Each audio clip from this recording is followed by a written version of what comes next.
आधा खाली घड़ा जिसने जिंदगी बदल दी। बहुत समय पहले की बात है।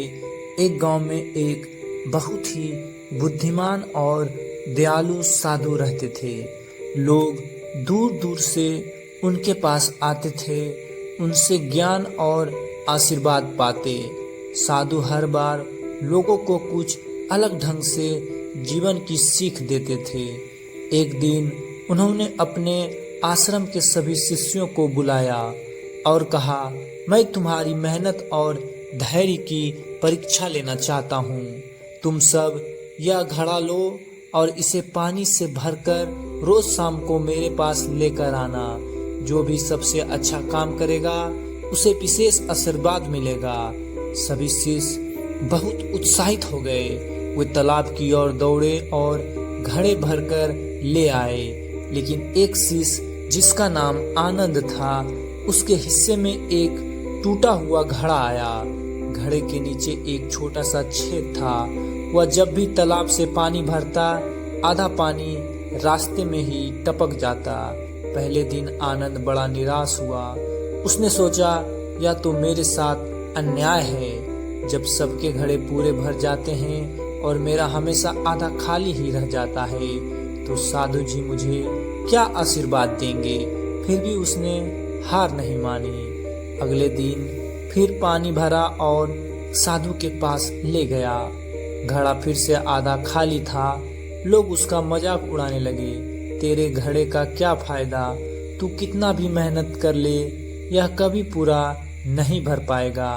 आनंद चुप रहा, लेकिन उसने काम करना बंद नहीं किया। दिन भर दिन वह टूटा घड़ा उठाकर तालाब जाता, पानी भरता और आश्रम लाता।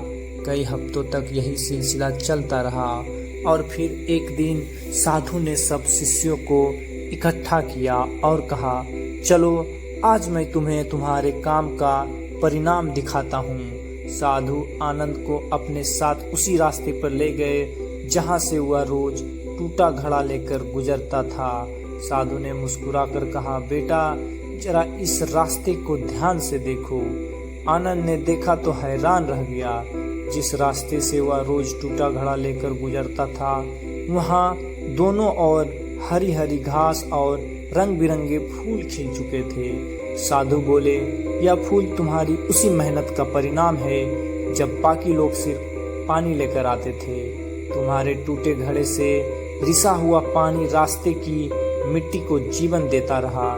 तुम सोचते थे कि तुम्हारा प्रयास बेकार है, लेकिन वास्तव में तुम्हारी कमजोरी ने दूसरों के लिए आशीर्वाद का काम किया।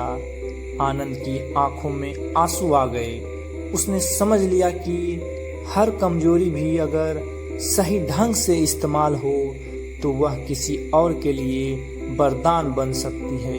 कहानी का सीख, जीवन में हमारी कमजोरियां हमें रोकने के लिए नहीं होती।